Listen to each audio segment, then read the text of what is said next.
día a día con más fuerza. Admitir orgullo por mi pueblo no me da vergüenza. El decir que soy mapuche lo digo de corazón. El sufrimiento de mi pueblo es el que me da la razón para mantener en pie mi postura contra el Estado por los actos de violencia que ha ejecutado, engañándonos cómo actúa el gobierno Wicca, convirtiendo nuestra vida cada día una tormenta. Por eso en este momento reclamo forma protestante el empeño y el esfuerzo de salir siempre adelante frente a la discriminación por parte del Estado que actúa con violencia. Es lo que hace que en este momento haga un grito de resistencia. Chivo hermano, 10 veces venceremos lo que el gobierno no sabe, que en esta lucha la victoria obtendremos. Producto nuestra valentía, coraje y orgullo, producto del desprecio y odio hacia el Estado chileno. Porque es tiempo de acabar con este sufrimiento. Es por mi tierra y por mi gente que hago este juramento yo.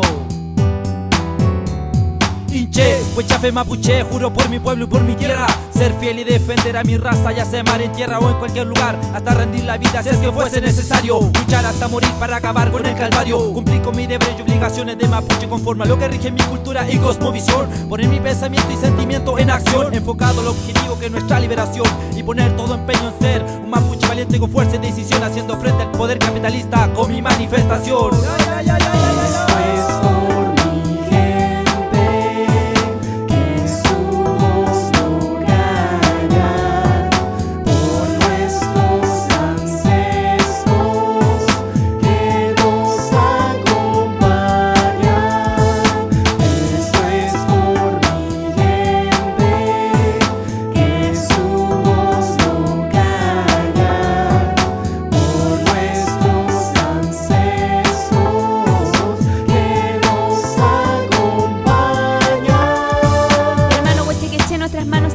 El reivindicar el sufrimiento de nuestros padres y abuelos, importantes a la voz como mapuche combatido para mantener nuestra creencia y pueblo vivo, y como un guerrero prepararse manteniendo nuestra ideología, buscando la sabiduría. Nuestros ancestros fue Taqueche quien tiene el conocimiento de nuestra historia, antes que llegara el español y empezara con la colonización, antes de que el Winca empezara con los atropellos y reducción, antes de que se crearan las grandes ciudades de cemento, antes de que el gobierno empezara con la represión y el encarcelamiento de hermanos que por defender las tierras fueron juzgados y procesados. Ancalaf, Pichón y Norín, Huenchunao, algunos de nuestros hermanos que fueron encarcelados y condenados al presidio por mantener el disgusto contra las usurpaciones por parte de empresas privadas y transnacionales, denominando los actos de defensa de nuestras tierras como hechos delictuales. Pero ¿quién es el delincuente? ¿Quién robó, mató, saqueó y empezó la masacre contra la gente mapuche? ¿Y quién fue quien dictó la ejecución de un sistemático abuso represivo por parte de organismos policiales y militares?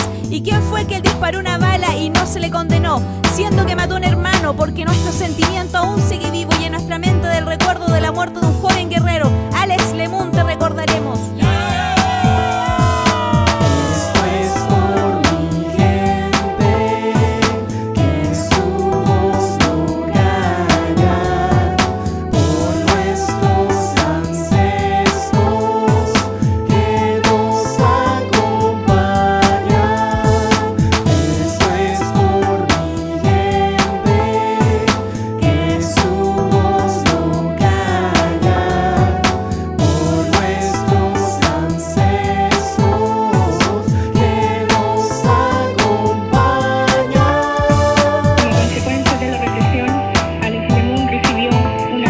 Cabeza.